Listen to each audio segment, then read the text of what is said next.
starting the studio podcast, about to let everyone in to the Till Academy meeting for product development. And we're rolling right into this. It's going to be a good view for all of our followers to see how product development is done on a weekly basis here at Till Academy.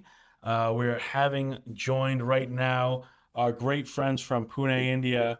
We have Sabi Ghosh and we have Pankaj Jain here with us today from Pune. How are we doing, fellas? Hi, great. Good. Hi, morning, Mac. It is great Good evening, guys. Good to morning. see you. Good morning, and it's great to see all of you. And it's a great day in Pune also. Little late at night, but we are really enjoying and enthusiastic and thrilled to have this session with you guys. Yeah, good evening, Sabi, and good evening, Pankaj. Thank you for getting on this call. I know it here in Canada, where I am, it's early in the morning, but for you guys, it's 8 p.m. I believe. Yeah, it is 8 p.m. And thank you so much, Mac. Good morning. Good morning, Jerry. Good morning, Gerard. Good morning. For all of you out there in MGSN land, I just want to point out the seamlessness of this. We literally only recently were in Pune where we did training sessions. And more importantly, I won't say more importantly, as importantly, we did concept generation verification research, validation research. And now we've been doing product development for the Till Academy under the marksmanship of Mac. Mac has a dual role here. He is a product developer, but he's also a product manager for us because we're product counsel that's on there. So we're at a stage now where we have these deliverables, and I'm really anxious to kind of get into that because we really want to get ourselves up to that MVP status with respect to the Till Academy. Just a lot of good stuff with these private academies that are coming out. There was a recent great article that was in Le Monde, which is the French newspaper, which talked about the Artist Academy and how there's a need to, since the whole idea of production is going to go into what in Pankaj's territory, the IP associated with the artificial intelligence, the prompt engineers skill set is going to have to be creative writing. And they started this the artist camp and then academy. It became a camp and then an academy in Paris, and it's booming with new students. So I'm real anxious, Mac, to get into this next stage here. Yeah, of course. I think that the best thing for our viewers to see here is that we added a little structure a couple weeks ago. We really have a deadline, end of of July, to get this first draft of an ebook done. Each one of you are experts in your field, and each one of you are trying to create and develop a ebook that you can then form a curriculum around at Till Academy. And I would like to kind of use this meeting to kind of go around and kind of dive into a little bit of how you've developed that ebook so far. I know each one of you have a specific topic as your thought leaders on each one of these things. So I wanted to first pull up one of the first documents that I got from Jerry this morning, and that is the manuscript worksheet for this ebook. And I think this is a good place to start. We can kind of go through these documents and kind of show, get feedback from everyone here on our panel, and kind of, again, this is how we start to develop these products, is we give a little feedback and then we're able to really build out these drafts. So Jerry, why don't you take away this first manuscript for this ebook? Yeah, so the target of the students that I would be teaching at Till Academy are going to be young lawyers or solo practitioners and small and medium sized law firms. In Thomas Reuters recently, it's cited in my manuscript worksheet, it stated that the unprecedented growth of the small and medium sized law firms is going to reach a screeching break. There's a couple of pressure points, market stress points that we want to address in the academy. First one is retention of talent. It's really hard to retain young lawyers these days is there's a shortage of lawyers and law students going into law school. The other side of it, what made them competitive, what made those SME law firms competitive, was that they were able to curtail their legal fees because of their ability to utilize, integrate technology solutions. The cost of technology solutions is rising, and also the need for the fact that AI can be integrated into into their client base, that a lot of their services might be curtailed. Now, what this class and what I have here is designed to get them, but also the solo practitioners. And we have a great experience in my law firm, and also in collaboration with the Gerard's law firm, FG McCabe and Associates. Well, is creating curriculum for students. We have been working when we were in Asia on what we could do to put together a curriculum for the young students at Tetang University. So what this book is going to do is going to create that sort of, like you see, this sense of fear that's creeping over the SME market in a legal practice law firms, and also particularly solo practitioners. Now, Gerard and I are working on a case right now, and we're always meeting our deadlines in the court, and we're all ahead of the lawyer. Now, we have one lawyer who's on the team who's a solo practitioner, and he's always scrubbing to get up to us, and he can never seem to do that. And we broached the topic with him. We said, listen, there's a solution for you. It's called an LPO. Never heard of it. That's what his response was. Where's it located? It's in India. Oh, okay. You lost me on that. And I said, okay, well, in the meantime, we're on top of our work, because we put our LPOs, we use that LPO, and we have used that LPO, and that's contained in this book. I do a whole issue with respect to efficiency. You have to have an efficient legal practice, or nobody's going to hire you. You have to meet your deadlines, or you're going to have problems. You're going to have problems with the courts. You're going to have problems if you're doing transactions. And that's what's really covered here, really stridently, that the reason why Gerard and I are in high demand, and sometimes we think we're in too high demand, because people are constantly saying, hey, can you take this on, and we're able to sort of take on a lot of work that firms our sizes, because we're in SME law firms, both of us, because of the LPO. So what I found out in my experience in dealing with solo practitioners or SME firms that are not able to keep up, when I said, why don't you get an LPO? I got a great LPO. I got a decade's worth of experience with them. I travel. I just got back from India. It's flawless. Just like you see here, we know these guys like tomorrow. They might be sitting in the next room. They might be sitting in the next room there. That's contained in here.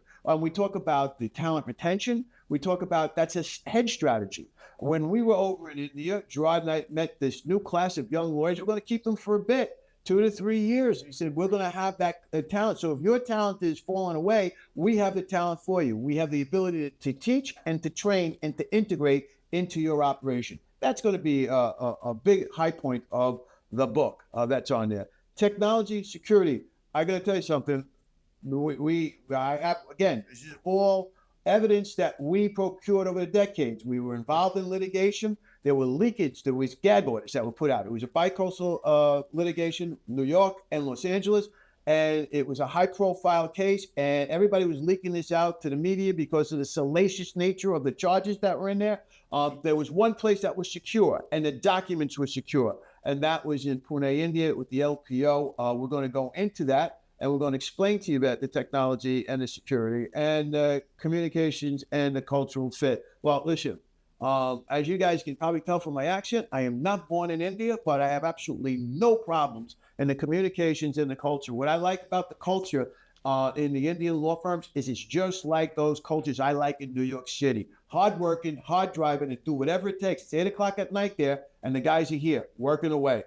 So that's going to be the LPO part. Now, once I get that infrastructure developed, once that infrastructure is developed through the LPO, I'm going to show you something else that's also pretty good about the operations. If you can find an LPO like I did, that's tied into a global capability center like I did, then you're going to be able to say, I'm now going to take that time that I can alleviate from that overpressured, constantly running against the clock, dreading on Sunday night that Monday morning is coming, because I'm going to be able to have time to actually grow my business into businesses that I want, because of the multi-disciplined ecosystem that is in that GCC. So first off, a lot of people don't know what a global capability center is, and we're going to explain that. We're going to explain how we developed, and we're also going to bring in our examples from our host here, Finklin, how they were able to develop a global creative center within this GCC concept.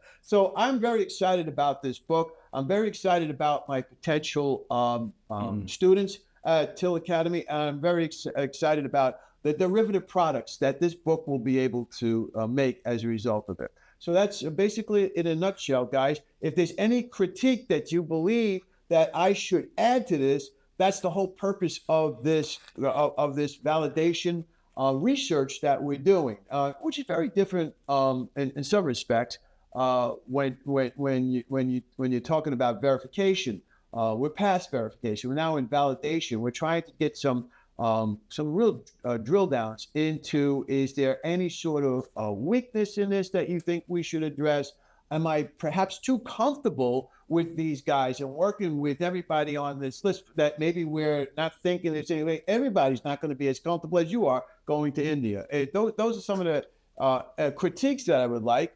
And this is, fortunately, this is going out to MGSN land, and it's also being recorded. So we're doing something pretty innovative here. I'll just start off, Jerry, saying I appreciate the outline. I think this is going to really make a really comprehensive, structure to the curriculum from this ebook. My only critique possibly is I really like how the LPO kind of extends into the GCC, and those are two very valuable things. My only critique may be, and this is a question to you, do you feel more comfortable encompassing all of this in an ebook, or would you think there might be value in breaking it up where you strictly focus on the LPO and then focus, maybe make an additional ebook on the GCC? I like to put it on this because one of the constant issues you hear, and when you see studies in the ABA and certain individual bar associations, and it's also driving why the lawyer population is dipping globally. And the same issue is always is that, okay, the big firms get the big clients. That's okay, let them have them. We love the SME market, and you'll hear more from my comrade, my friend, my colleague, Gerard. He is an SME lawyer extraordinaire in the U.S. market and also in the European market. And one of the things that you always hear is that I hate what I'm doing. I'm always under pressure to get things done, and I don't have enough time to do business development. One of the great aspects of things that I love doing is business development. As you know, Mac, travel the globe. Doing business development, building strategic networks. He said, I'd love to live the life you live, Jerry. And I said, I just don't have what you got. He said, well, I don't have a lot of brains, and I have a drive, but I have street smarts that says I have to go out there and go into markets that are in trouble. And then I'm going to have to find a solution for them. And I need strategic networks to do that. So what I think is going to be important for them is because they're already uncomfortable and also do not like what they're doing, because all they do is run from one hand grenade to another, is to let them know the LPO is the one thing, but there's also an ability for them to broaden out their business development. And I think my thought process on that is I've taken from all of the interviews that I've seen that were on surveys issued by the ABA and the Louisiana State Bar Association and New York State Bar Association, is that there's a lot of discontent with lawyers. And plus, 40 plus years in the field, you can see a lot of solo practitioners. Just the case that we're working on right now, Gerard and I are very frustrated because the guy's a solo practitioner, and I've talked to him at length about him not meeting deadlines. And I said, why don't you just break down and start giving this stuff? He said, well, I can't afford it. Because I said, you can't not afford it. I know what you're looking for. You're looking to maintain your $300 an hour fee that's on there. So that was my thought process behind that. But most certainly, I'd love to hear from other guys out there. Am I packing too much in here? Because this is something that I feel very comfortable with. Maybe Mac has got a point, guys. What do you think? I will say I understand now, Jerry, where you're saying where business development really is the universal theme for this. It's really business development of the LPO, business development, the Global Capability Center. That's really amazing stuff. Before we moved on, I think we're going to go to Gerard McKay. But If I anything can, on Mac, this? because I think you raised a great point. Yeah. Hey, Gerard, let me ask you a question. What do you think about Mac's critique that maybe this is too much packed into one book? Maybe you can get two books out of it. And maybe I certainly can get two books out of it. The question is whether or not you can do one meaningful book without losing people. I think it's a fair critique. I think you're going to find out when you can take the next step and you continue drafting. I think it might become self-evident then. There's an awful lot that you packed into this this presentation. Quite possible you can get away with it, but I think time will tell. This is something in progress, right? It's very fluid. So I'm not really ready to take a stand right now. I'd like to see a little more before I tell you whether or not you definitely have to break it up. Thanks, buddy. Hey, Podcast, let me run something by it. We should have listened to Matt a long time ago when he suggested that we really, because especially me, I'm in the South market. We should have really take our lead social media should have been Facebook. Now I'm a Facebook maven. I love Facebook. And one of the things I did, Pankaj, is I put a two-part series, which is now going to be marketed. And it had to do with the evolution of a startup from concept generation, and it really sort of matches what a potential entrepreneur can be, a young entrepreneur, to how Mac created his portfolio of startups. And in it, it's a two-part series. So I put the one entree, the one post, which is really an article form, and then I left it with a cliffhanger. And the cliffhanger was, hey, we're going to show you how the world famous Asian and European and now the Palo Alto and Silicon Valley demos have developed. And I left a cliffhanger in the first post leading into the second post. Do you think, Pankaj, maybe if I take Mac's critique, what's your view on that? And maybe I can put a cliffhanger that would lead to book 2. What's your thoughts on that, Pankaj? I think it makes sense, Jerry, to have a cliffhanger. I think that really makes sense. And Sabi, I don't know if you got a chance to look at the recent posts. We're actually going to be putting those into a global marketing platform. But those 2 articles are doing well without any marketing. They're getting a lot of views that are on there. I think part of it is people who are now stuck in some job they hate. Let's just say we all know you're stuck in a job you hate. You feel like you're trapped. And that we're saying there's a solution out there, become an entrepreneur. And they say, I'd like to. And sometimes people get very giddy. And we address that in this post. Is it possible that with Mac's critique, what's your view on Mac's critique? And if there's any input you can give me as I go into draft number 2. Jerry, I believe the book is very well presented. And the audience of this book are the people, I think, of the age group between 25 to 45, who are up and who want to take challenges in life. So all those young lawyers between 25 and 45 who find that LPO is a solution and not a problem for them, when they grow their business, LPO gives them adequate support. I think that's very well covered in your book.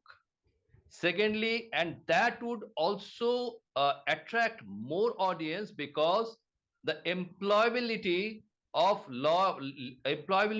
legal profession vis-a-vis LPO usability are also reflecting. Yes, what Max says, whether you need to divide into 2, and what Gerald says is whether the I would say the essence of the books will be divided or will be little compromised. I think that's for you to decide, Jerry. But by and large, I believe it's well written and it will be well accepted as well. Okay. Well, thank you guys for your input. Mac, back to you, and I guess our next manuscript that we can examine. I appreciate the feedback, and I think for the most part, we all kind of universally agree. I think as we further develop this product, and Jerry, further develops his draft, we'll be able to kind of tell more on that note. So I think we're going to move to Gerard McCabe. You send me your document. We're going to share that so you can briefly overview with that, and then we can get any feedback on that on his product development as well for his ebook. We have the FM. CG Emerging Markets with Gerard McCabe. You have the floor, Gerard. Yeah, fast moving consumer goods, FMCG. It's an interesting time in just this week in New York City.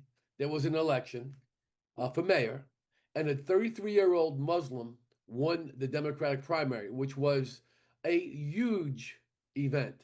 And I think it's reflective of, to some degree, what I'm trying to do in this piece right here. Things are changing. The markets are fluid.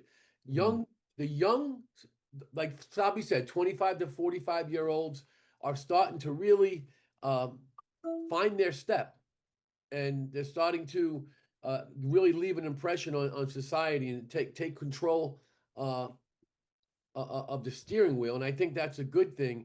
No one thought this individual could win the election. A year ago, no one even knew who he was. But the youngsters came out very, very strong. And he beat a titan of the Democratic Party, Andrew Cuomo. So it was a little bit like Davy and Goliath. And Davy, in fact, knocked out Goliath. He has to win the general election still. But that the event, I think, is reflective of what I'm trying to say in my piece here, in that companies that sell consumer goods, if they want to stay relevant, if they want to stay strong and vibrant, they're going to have to change their views. They're going to have to look at the markets that are growing and the markets that are shrinking. And unfortunately, like in America and in Europe, there are fewer consumers, less demand for a company that sells consumer goods.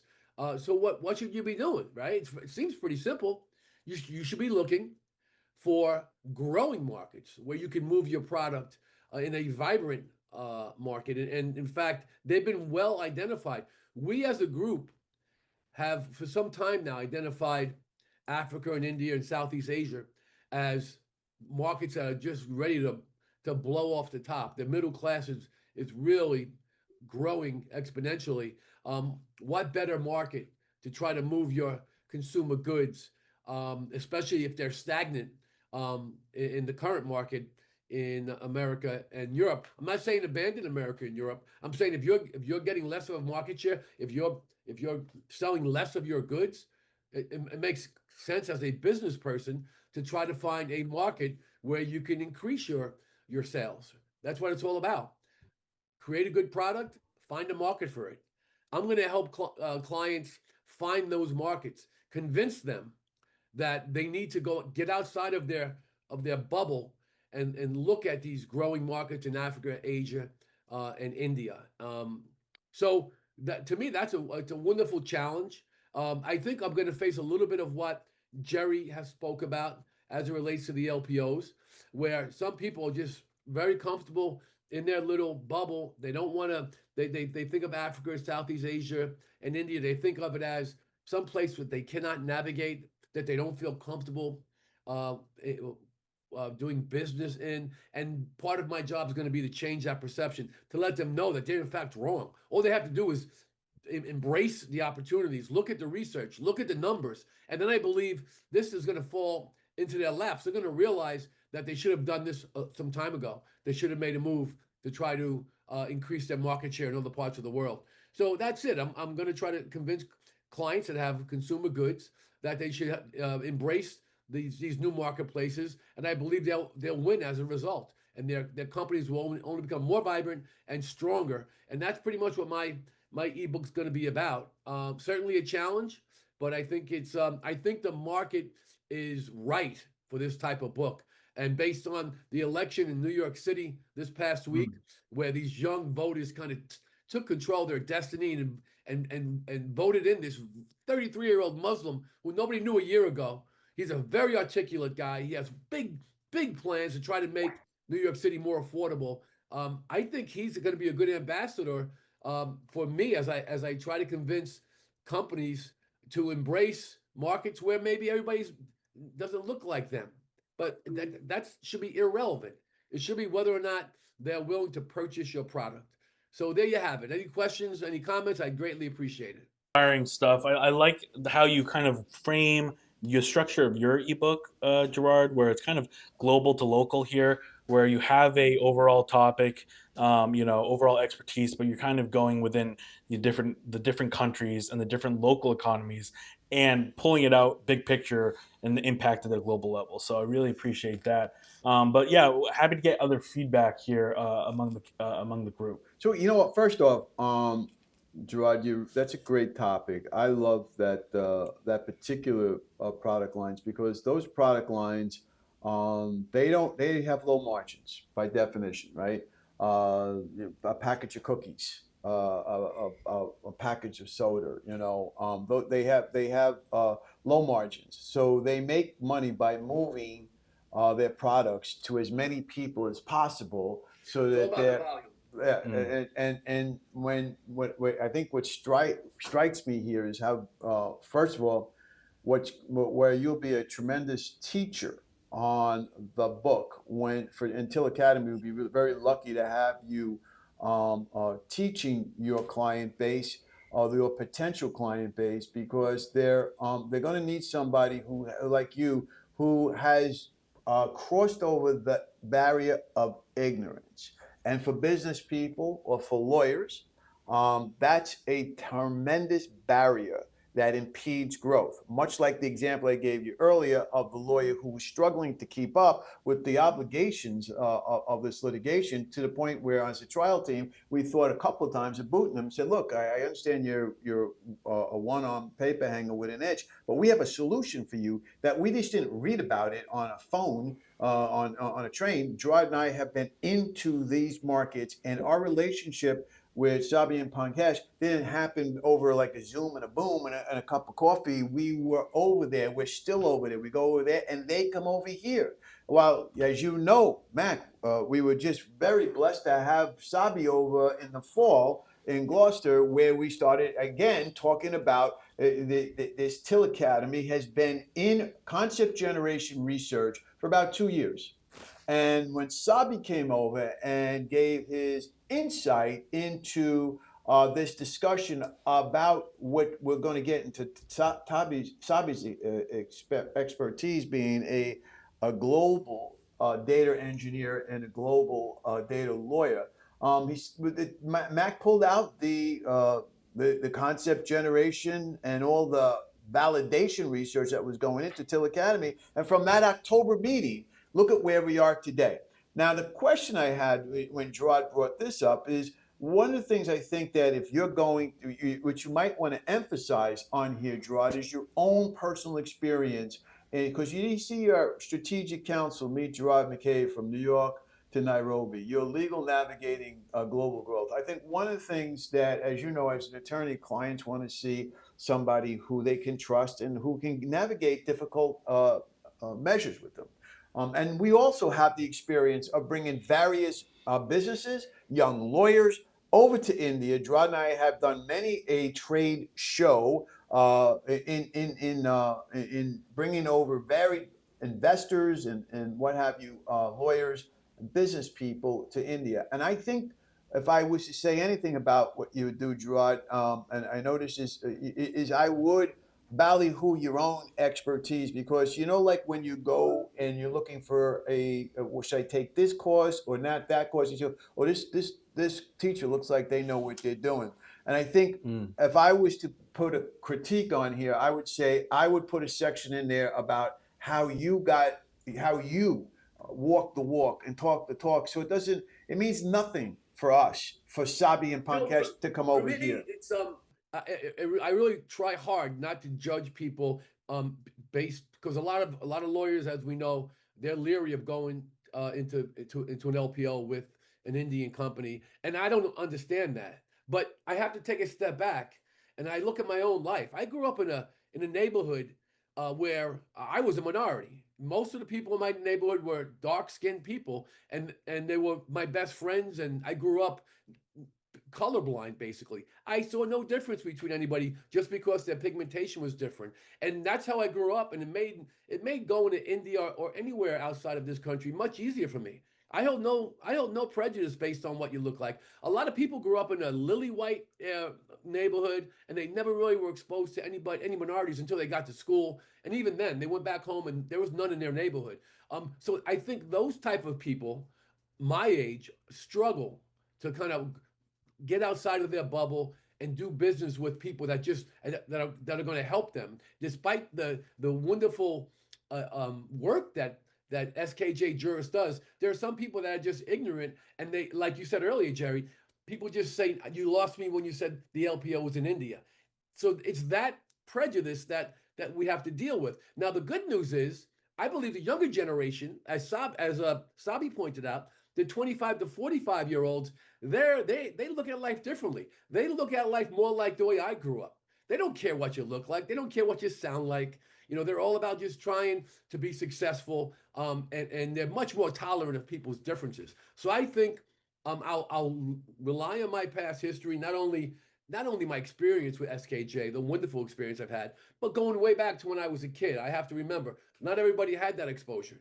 So you have to be patient with people, and you got to work with them and just try to, slowly open them up to how beneficial this will be to their own experience, their own business. And, it's a long game. You got to be patient. You got to work it. And then, yeah, I certainly will let them know that my own personal experience as an adult doing business in Pune, India has been nothing but fruitful and wonderful. So, I'll put it out there for sure. Hopefully it'll soften some people up, and it'll make them kind of take a longer look at what we're trying to do, and then maybe they'll give it a shot. And I think once you get them to try it, once you get them to dip their toe in the water and experience the benefits of an LPO, or dealing with any kind of a company in Africa or India or Southeast Asia, I think they'll realize that this is the way that their business can thrive and grow, and they can take the next step in terms of success. One thing, Gerard, that's a great point that maybe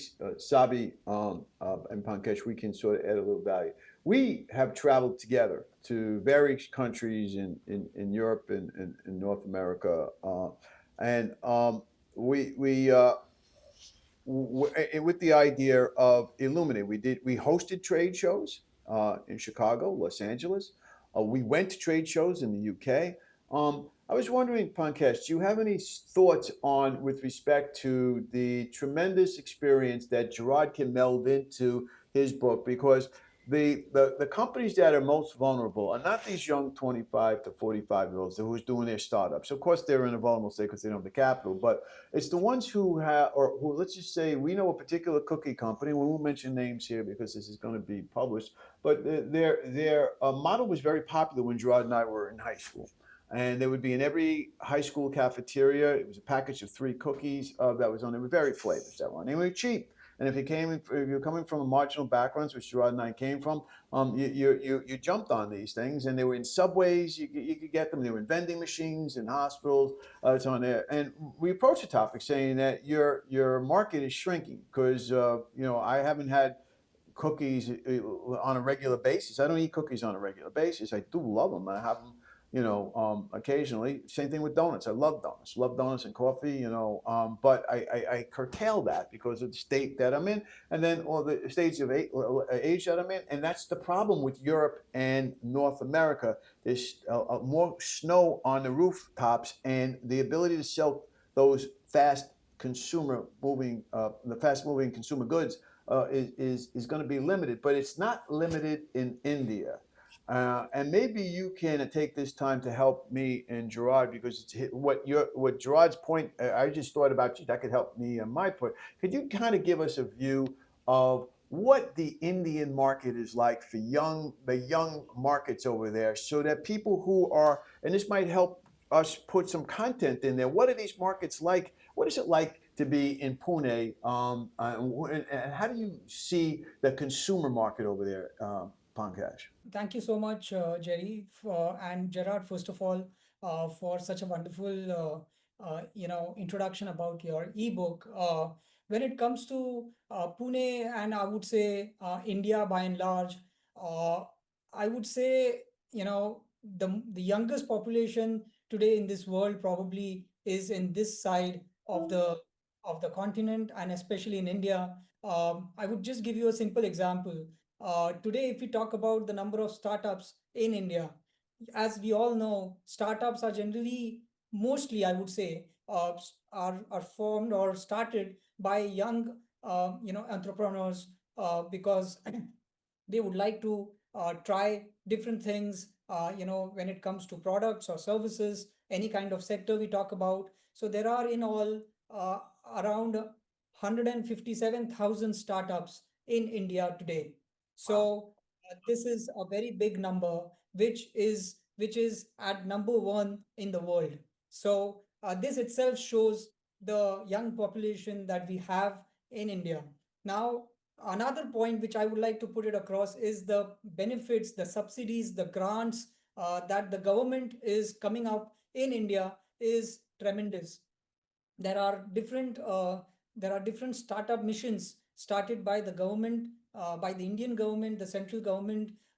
Those missions are not just restricted to, let's say, startups which are into technology, which are into artificial intelligence, but different kind of startups which come up with different business concepts, unique concepts. So for all those kind of startups, government have great grants. There are n number of incubators that have been formed, which are semi-government or controlled by the government, and those incubators then have n number of incubatees, which are these startups, and those startups are being benefited by such grants and subsidies which government pass it on through these incubators. So there are great opportunities in India because of this age benefit that we have over here, unlike Europe and the US. Jay. That's a great point. You know, Sabi, it reminded me of when we were just recently over in your lovely city, Pune. And you remember on that Saturday night, we got on the metro, the Pune metro. What a wonderful experience we had on that. We traveled it.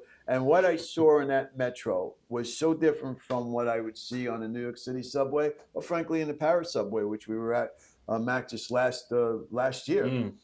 Is it was overwhelmingly young kids, young kids who were college age kids. And you might recall, Pankesh, there was a lovely young lady who came to speak to you. She was a student because she was kind of surprised to see a guy like me and Gerard who looked like, hey, shouldn't we don't, you don't see a lot of older people taking the subway or the metro there.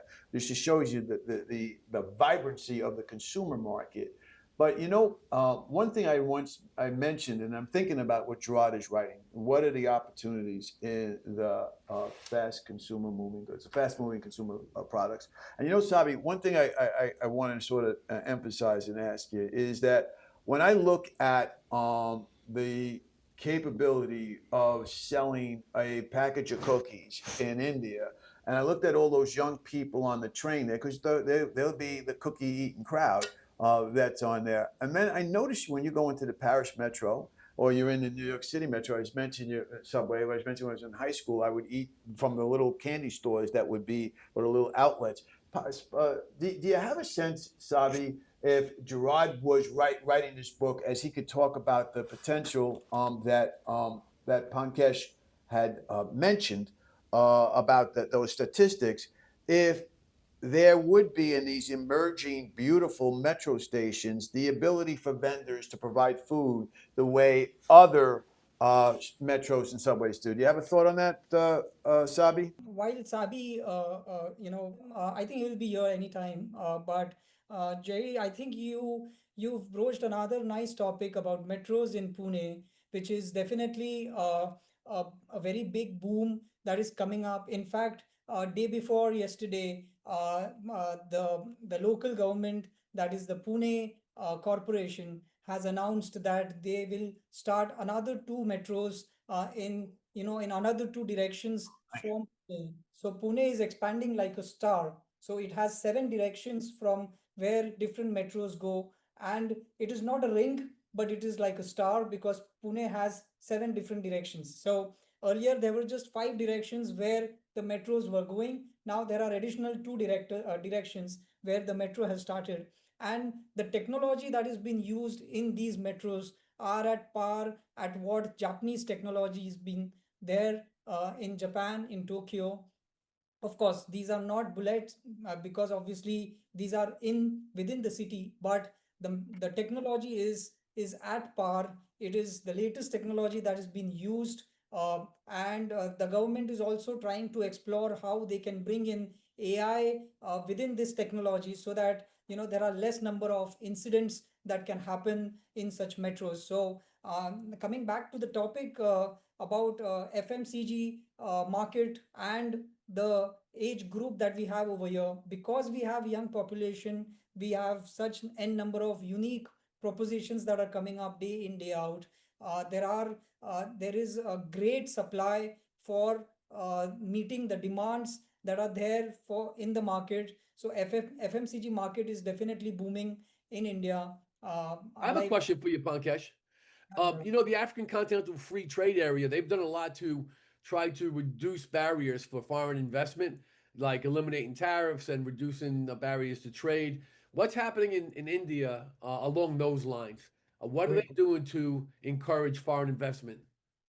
So basically, what Indian government has done is, as you know, there are FEMA guidelines which governs the investments that come to India by foreign companies. So FEMA is Foreign Exchange Management Act. So if any foreign company wants to come to India, they come through automatic route, or they have to collaborate with JV companies, form JVs in India with a local company or local people over here. So most of the cases, what government has done recently is they have gone very flexible in terms of the equity holding in different sectors in India. So whether it's real estate or it's other sectors, in most of the cases, government has made it 100% route. But wherever it is not possible, let's say if it is 51% or whatever, then there are various ways where JV entities can be formed with local companies over here. So you know what's great about this point, Gerard, and which is something that maybe we think about building out in your worksheet, is again emphasizing the flawlessness of it. You asked him a question, he gave you the answer right back. The flawlessness of your legal expertise. So if you're this cookie company and you're saying, "Gee, I don't know how I can navigate India. It's just on the other side of the globe," blah blah blah. You're going to get a lawyer like Gerard McCabe, who's going to be able to say, in a second, I can get you an answer. In a second, I can work, and I have a team that's on the ground. Well, it's like the way Pankesh drafted that wonderful document where we were going to show Avis and Young how they could get on the ground in Pune and really establish themselves. They decided not to go that route because they're a very conservative company, but it's that kind of legal expertise that we have on this team that I think is really dynamic. In fact, Gerard, just to extend the answer to your earlier question, wherever the companies do not have any local partners to form JV entities, where 100% route is not permissible by FEMA or by Indian government, over there we have a concept of, the way Jerry mentioned, we have the concept of GCC, where under GCC we can have this foreign company form a subsidiary over here, where we can help them partner, find the right partners over here, and then do the setup over here.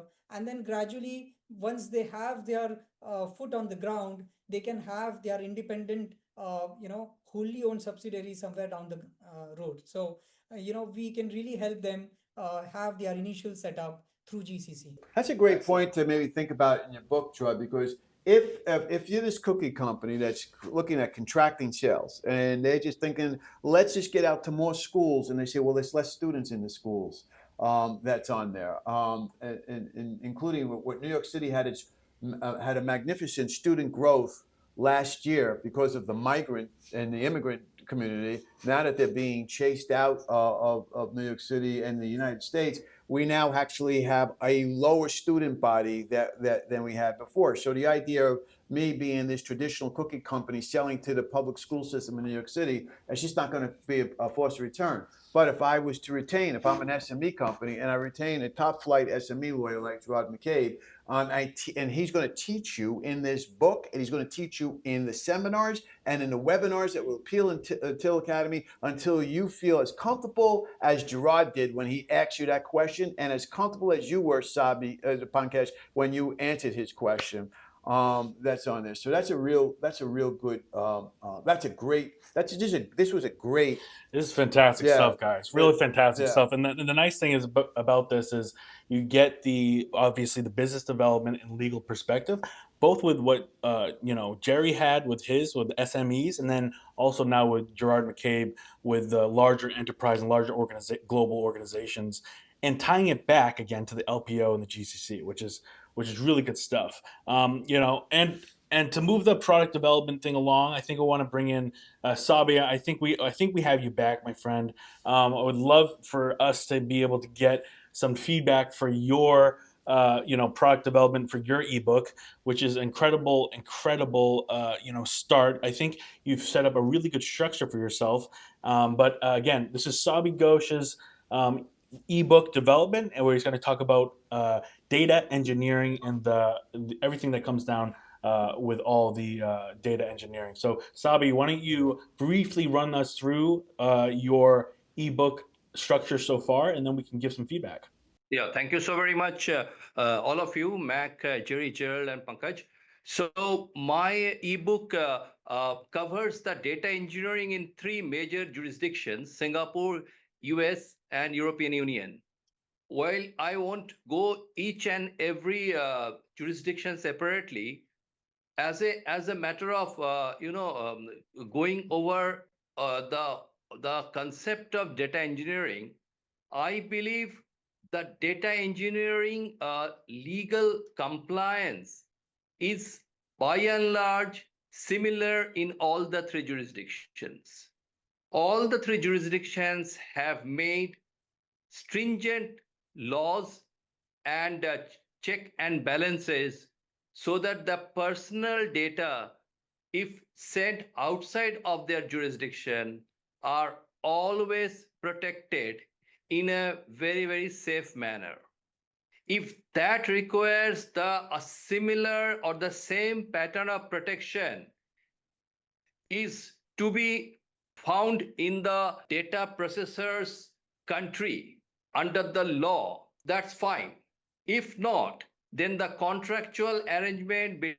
So as I was saying, that I will not take too much of time because I think there is a stable, unstable connection I can understand here. What I'm saying is that the laws are by and large the same, and the protection is by and large the same.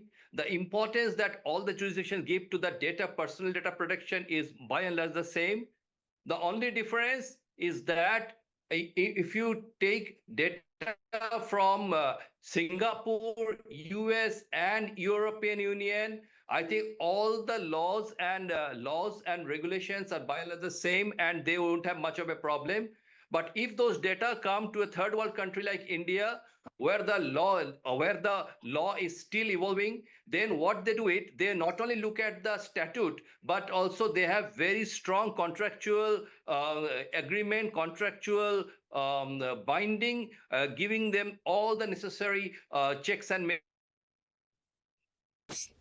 So, Pankaj, let's get a little bit of maybe. Do you believe that the concept of Sabi's obviously a well-known data engineer. You guys, we have sent you, our law firm, for pure disclosure out there in MGSN land, we have sent several data projects to SKJ's LPO, and they did a phenomenal job.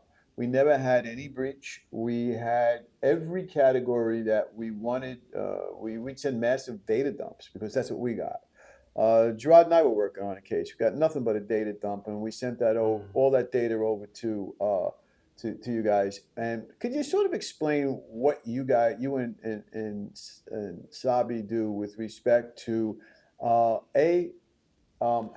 do you take that big data dump and tell it how it works, and maybe that could be sort of be put into the book here, because I do see, if I was to do a critique, I would have a section on just globally, because as Sabi points out, the laws are pretty clear. That's on there, and also they seem to comport with the laws up here in Canada and the laws down in the United States and the laws over in most of the European countries.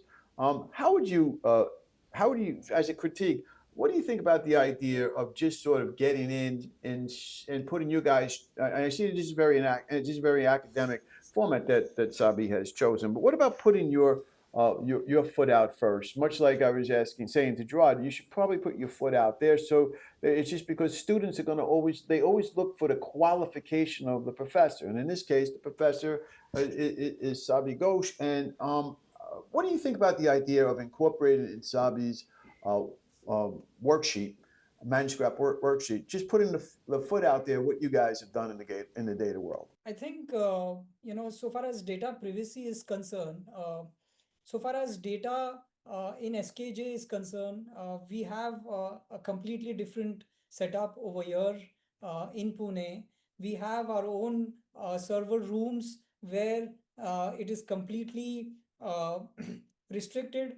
Access is something which even the chairman and vice chairman of the company are not allowed to enter uh, without uh, without satisfying certain protocols. The IT manager is the one, Mr. Bhagwan Vige. He is allowed to step in the server room with the consent or with the approval of the board. Uh, that's number one. Number two, why such stringent rules in our company is because, as you know, this data that we get is all the way from the US, which is completely confidential. Uh, there are a few things in this data are also probably trade secrets which are highly confidential. So we have to keep it at a very secured place. So uh, first thing first is, if this data is permissible to be allowed to come from the US to India, then and then only, as per the law, if it is permissible, then it comes to our servers, which are completely secured in our server rooms in our office, which is completely restricted. And if not, then we are the ones who migrate or who come to our online tools, online solutions. We come to US to access the data for the limited purpose of working on the projects, and then we log out so that the data remains in the US, in the US servers, in the cloud of the US servers, and then from there we just come out of it after the project is completed. So we have very stringent rules when it comes to data, Jerry. That's a great point. You know, Mac, first of all, this is such a great format you designed for us. So I definitely want to give you a shout out on that, because it's been helpful in listening to Gerard and Sabi and Pankaj on this interchange to help challenge me with respect to my next stage in the manuscript. And what would a student want from us? So first things, Pankaj, if I'm, and I know, because so I'm getting a little bit of an inside benefit here, but I've sent you several data projects, and you've done phenomenal on them. I sent you controversial cases which had gag orders, and that same sense of security you did. Now, the question I have for you is, I get a big, what Gerard and I sent you, a big document dump. We have documents that just, we don't even, sometimes they're repetitive, blah, blah, blah. Once you secure the team is now secured based on your security protocols.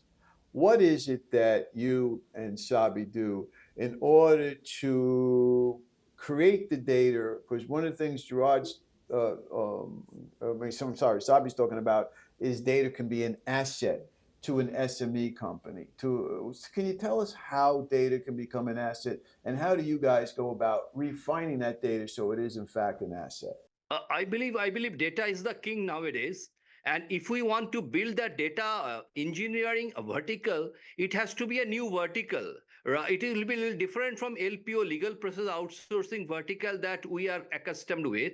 We need to have a we have to have a data engineering vertical under the umbrella of SKJ. And then I think the data outsourcing must be done in that vertical. So we call it SKJ Juris Data and Analytics, and it will come to that vertical, and that vertical will help will take the data, process the data, and then SKJ Juris would be able to work on the data. I think something of that, I have not thought about it, but I think that way we need to do it, because under legal process outsourcing, data is only usable. Data cannot be a source of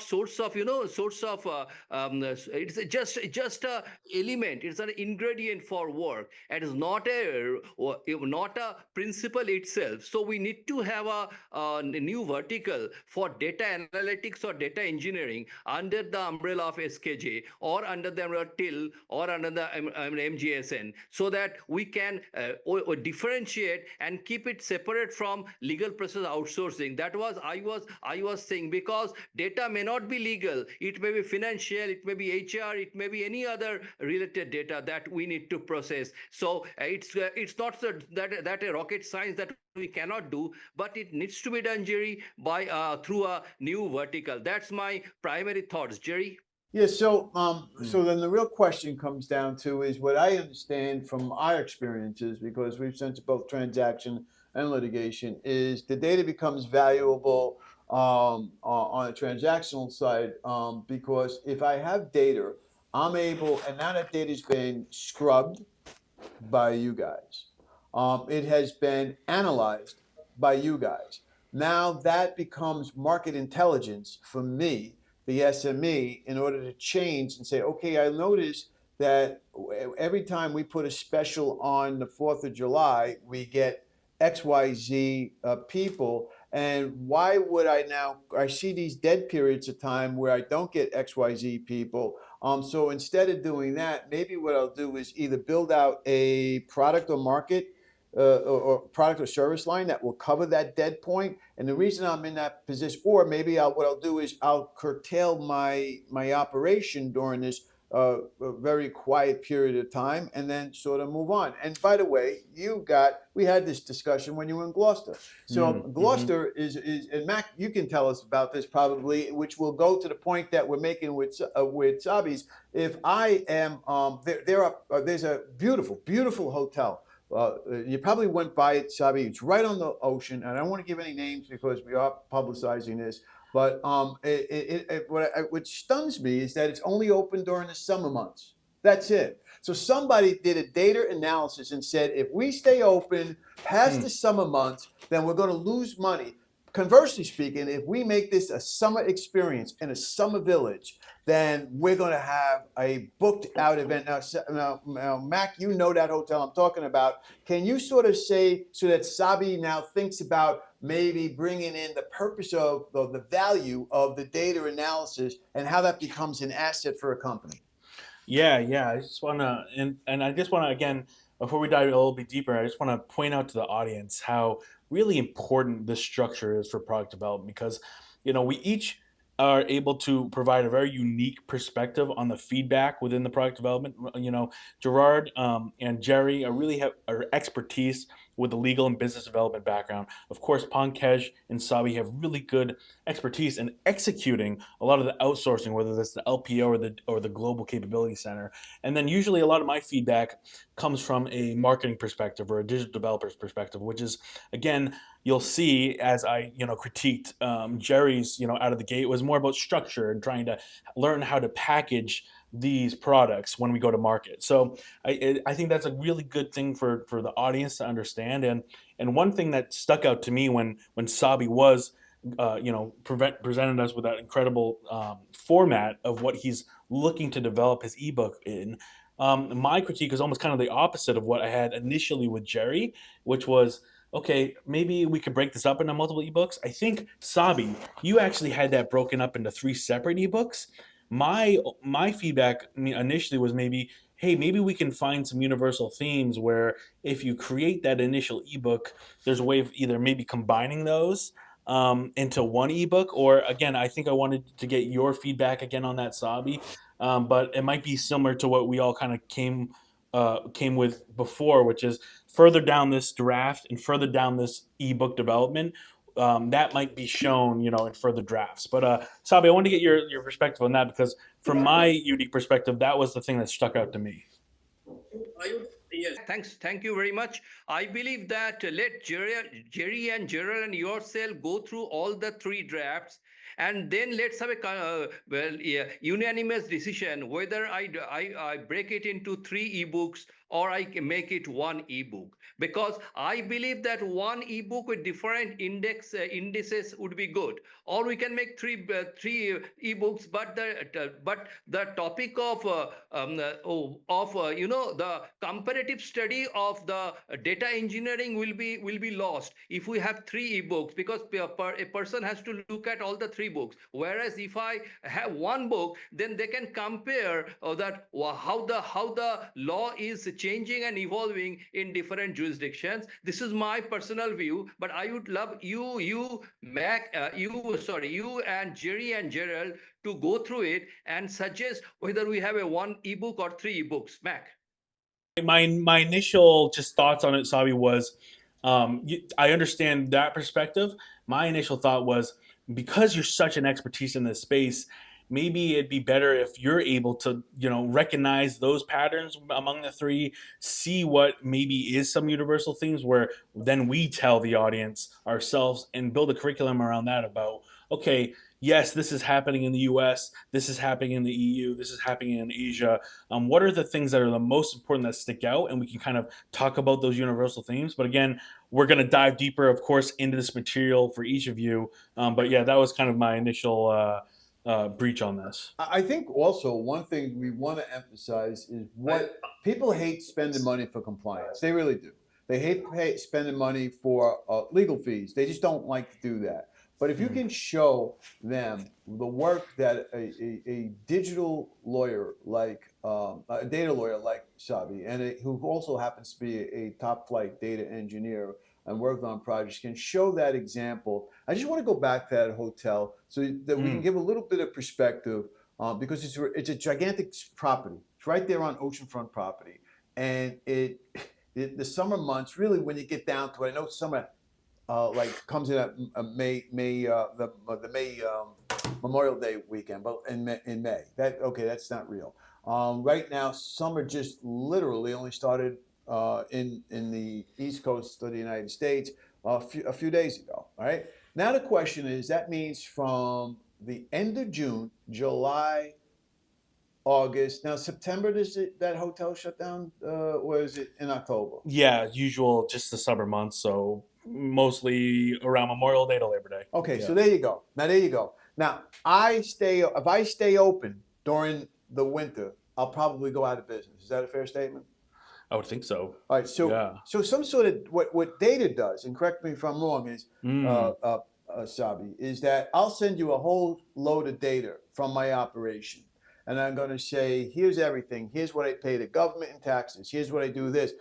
Can you show me what is the best use of that data so that I can make a business decision that there's value now to that data? So I don't mind spending the money on data analysis or scrubbing, and you get it all into a very nice little digital format. Maybe you work with a company like Mac's company, so that now the presentation is in an app, and you just press it and say, my gosh, this hotel, this beautiful, iconic hotel, which by the way is flush with cash, because a hotel went to and examined the data and realized that it made no sense to be open past September. Yeah. So I'll have some real intense lifestyle. But guess what? If I'm that hotel owner, that means I'm only really working really, really hard day in and day out during those short summer months on the East Coast of the United States. So yeah, you hit on the value of what Sabi does, though, Jerry, because when you talk about that data particularly, if you know what the operational costs are, you can make more strategic decisions like, okay, the operational costs of the winter months make no sense. Let me move my operations to only be during the summer months. And for, take that same concept to a large enterprise or a large organization, what Sabi does, he's able to collect, govern, secure all that data, and then be able to feed that back, analyze it, and give that to decision makers at the leadership level to really make. So the ROI on this of what data engineering does is so important, whether you're a startup, SME, or a large enterprise. So again, yeah, Sabi, just to bring you in that conversation, talking about the value of Yeah, data engineering. so the value that data engineering brings to the table is that data not only gives an idea of the budget that a particular industry must be having, but at the same time, the data gives a reflection of the profit is going to be for the next 5 years projection. So the 5 years projection as well as the budget allocation is only done when you have correct, updated, and the live data with you. And how do you get those data? You get those data from everywhere, and those they are analyzed. First, they're scrubbed, they're analyzed, and they're sent for review by the departments. So the departments come to a conclusion that when and how this data needs to be used, and then those data needs to be updated every year or every 6 months, so that we do not fall in the obsolete data, I would say, entanglement. So I believe data, what it brings to the table, the value is first that data is supreme, data is a property, and we have laws where data can be protected. Data theft is there, that is also something which is punishable. So data is a property like any other, and data makes a company run at a profit or make lot of losses if that is not properly evaluated and worked upon.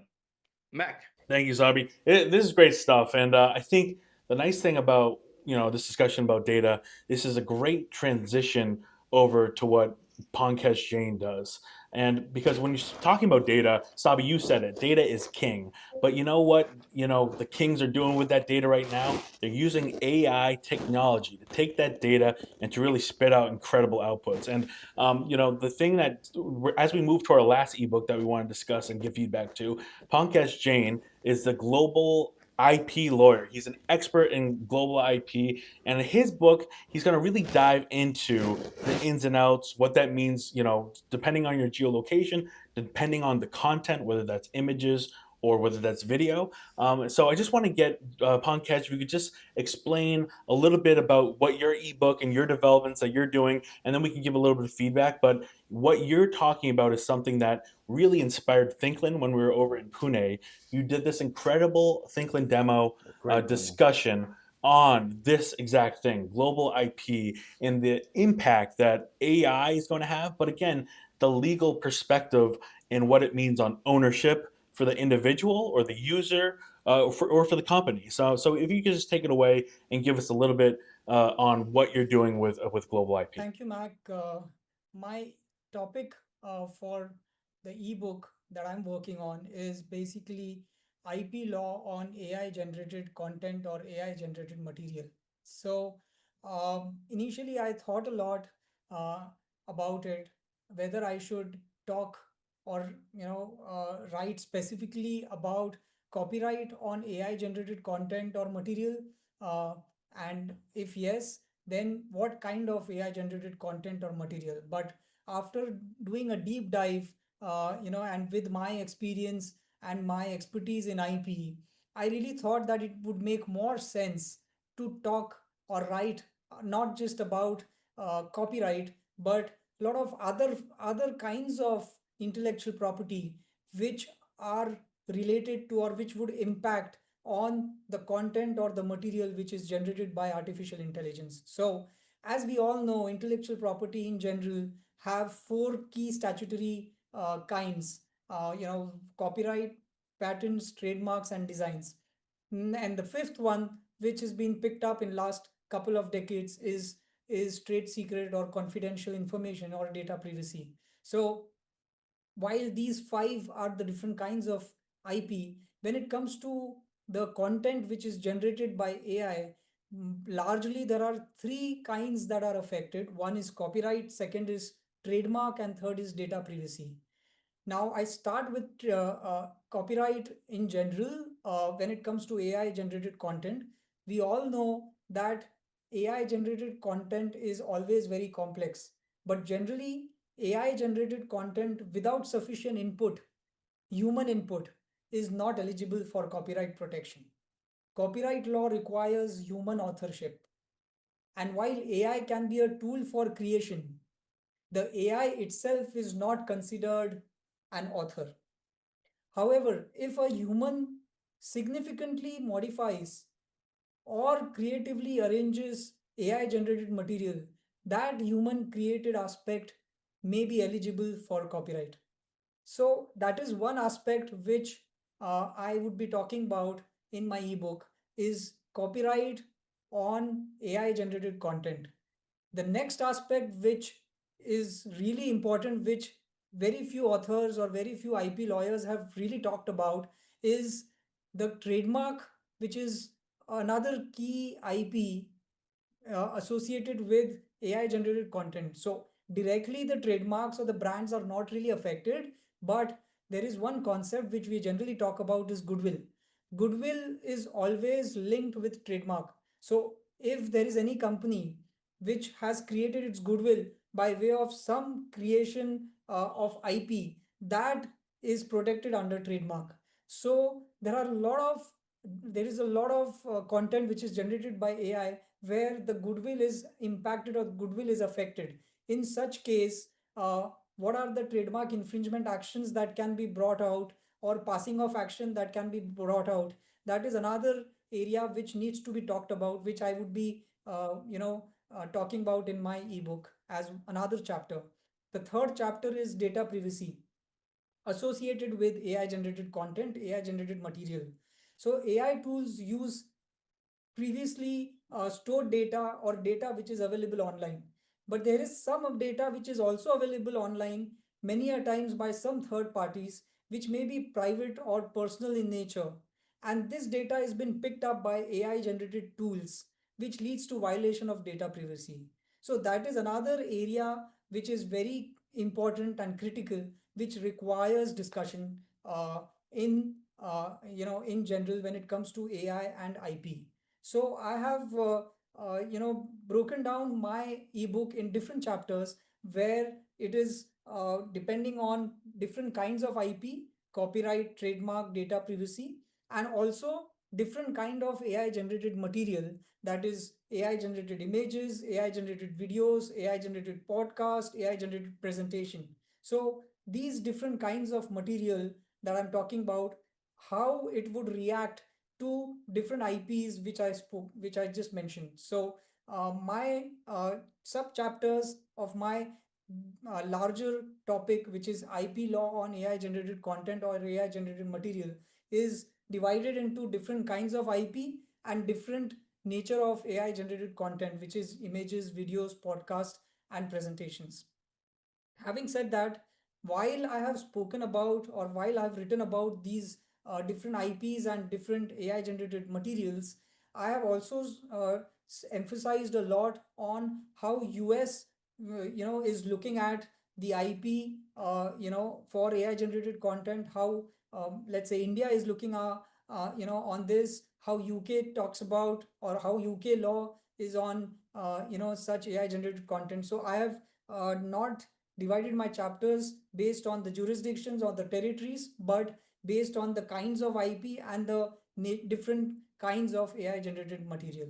Mac. I love this topic so much, Yeah, me Pankaj. too. It is something that we could have a whole other podcast just on, because I know from Thinklin's perspective, my company, we are so heavily involved in AI prompting, AI engineering, prompt engineering, and this is something that really heavily influences us. So, what is the legal grounds for all of these things, especially IP?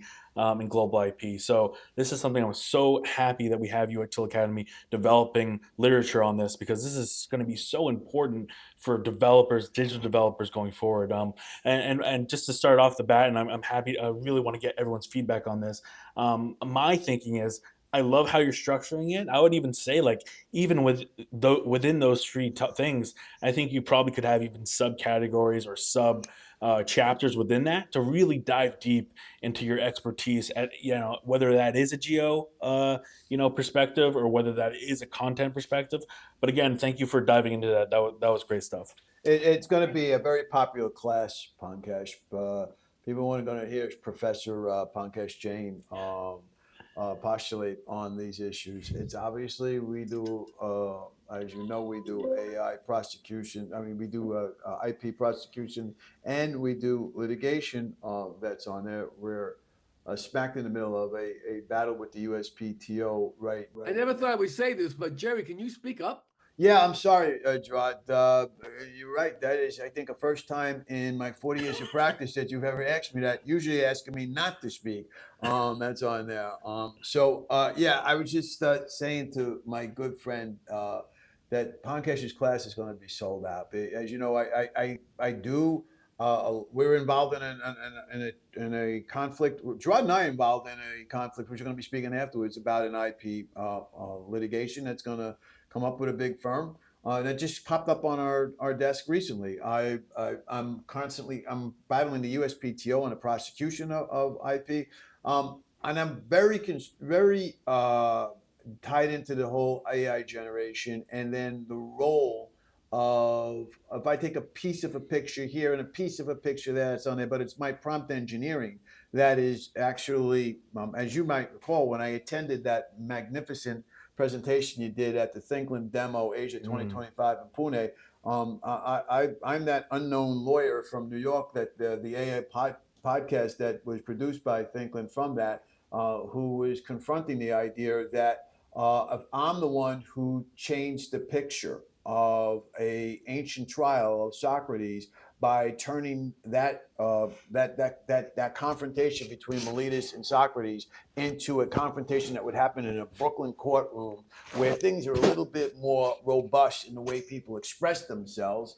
That's on there. And the picture that came out there would be very different from the erudite picture of those two philosophers back in the Socrates trial. I figure that picture is all mine. I don't care if you took a nose here and eye there or this and that. That is changing. That's my artistic perception that's on it. And then we had a very robust discussion about that. So I am so looking forward to, I'm looking forward to all you guys, folks, because I love what Gerard's doing. And data, my friend Sabi, data is king. That's on there. So, I definitely will be attending all of your guys' courses. These books are really, we've already off to a great start here. But yeah, Pankaj, I know me personally, I'll be attending that. I'll be digesting your material for sure, because it's something that we every day, as new tools pop up and they evolve, it is a question of ownership. Because when you work at, from the other angle of what Jerry was just saying, what if I only just prompt a little bit? I barely change it. Do I really? Is that really mine? Because I didn't do too much. So if you look at the other way, and I just change a little thing here or there, really that first prompt engineer, he really created that prompt. I just changed the prompt a little bit. Doesn't he own it? So these are really serious questions as we really become a more AI world every day. So very excited about this. And again, thank you all for sharing. But yeah, let's close out with any more feedback, any more questions. Do any of you guys have anything more to say? No, only just I'm really privileged to be working with you guys and building out this Till Academy. I know this has been a concept generation that's been in Thinkland for a bit. And thanks to Sabi's very important trip to Pune, to Gloucester from Pune. And I want to also point out the seamlessness of this. I'm going to make a commercial for my LPO class. The seamlessness of it, and if you need help, we'll help you to navigate the road from New York City to Pune is short. The road from Saint Foy, where we're in this beautiful village that we're in, a little French village here in Quebec, It's short. And look at all the important topics that we're doing. If you're an SME company and you're in that cookie company that I think is in trouble, you're going to want a guy like Gerard McCabe getting you those cookies over to India, because there's a lot. It sounds from Pankesh's thing. There's a lot of hungry young kids out there looking to munch on those cookies. And then, by the way, if you want to be like that hotel, that successful hotel in Gloucester, they utilize data analysis. You're going to need a guy like. And also, how do you protect that data? You got two experts right there, right? You got a data lawyer and a data engineer, all wrapped up with Sabi. And of course, we all know that any IP lawyer, I don't care what continent you're on, knows that without a doubt, Pankaj Jain, nobody can hold. We'll be glad to hold your second seat bag on that. So that's my input into it. And of course, Thinklin, where would we be without these workshops? Thinklin has devised them. They utilize. We're in a great facility. This is Madhu Sante. It's a health and wellness office here in Saint Foy. And of course, we have been feeded. We had a great breakfast this morning over in La Bon Tantin Hotel. And that we're actually going to, and there's a new product line that got developed in these workshops. And it's called the RFP, the Rapid Fire Podcast. So Thinklin's got 3 podcasts, right? They have the studio one like this. They have a studio one where we're actually embedded into the studio. And you'll see that because here in Madhu Sante, there was a great podcast on wellness and how you can own your health on wellness. That's on there. And then the whole concept of the AI podcast, we had tinkered with this. We went to our great IP lawyer there, Pankaj Jain. So there's 3 podcasts that Thinklin offers businesses. You have this great studio broadcast, and that's a big setup and what have you. Unfortunately, Matt DeSante's got this beautiful space that gives us that capability. Then you got the AI, which is now on the Facebook. Our first AI podcast is on the MGSN Facebook site. And then, of course, the rapid fire ones. These are great. So we were at a dinner last night, a trade related dinner on this beautiful hotel. And it had this great little old grandfather clock, and we had to address an issue. And the beauty of the RFP podcast is that you do a podcast like this, a studio podcast, and something comes into your mind, and something becomes an issue. And I happened to run into Mac in the hotel lobby, and I even asked him, "What table are you sitting at?" And I honestly had to ask him that. But we sat down in front of this thing and did an RFP, which is going to be published, I believe, on Facebook today, right? Yeah, that's been up. Yeah. So anyway, guys, privileged to be working with you guys in this product development. I can't think of better product counsel than Gerard McCabe and Sabi Ghosh and Pankaj Jain. And most certainly great. How do you get a guy who's both a project manager and a project developer? That's almost like there's a great baseball player over here, guys. He plays for Los Angeles Dodgers, and he's both a pitcher and he's a batter, which is so unusual. Now Gerard's a big baseball. He knows all the. Speaking of data, he knows the data dating back to Babe Ruth. Has there ever been a guy like Ohani? I can't hear you, bro. Probably since Babe Ruth, right? Babe Ruth would be since Babe Ruth. Babe Ruth was one of the last major league pitched, especially at that level. Short period of time. It's very unusual to be a pitcher and a batter. You never see it anymore. And excel in both. But our friend Mac. It's very unusual to be a product developer and a project product manager, and he's the Ohani of the product world, so product development world. So that's what my beef. That's what my piece is. I'm privileged to work with you guys in this product development. Looking forward to really bringing this Till Academy into the marketplace. Yeah, thanks again, guys, for coming on, and again, thanks to the audience for watching this really incredible closeout of this weekly Till Academy meeting that we have in product development. You're able to see all the pieces at work, and this, of course, is on our special studio podcast, which is MGSN Cast. Thank you for coming out today and watching this development. You can see more of our information, more of our content on mgsn.net. And of course, this product that's going to be rolling out very soon, Till Academy. Very excited about this. So again, thank you all for coming on. Pankaj and Sabi over there in Pune, Gerard from New York, and then of course me and Jerry here in Canada. Thank you, and go start your startup.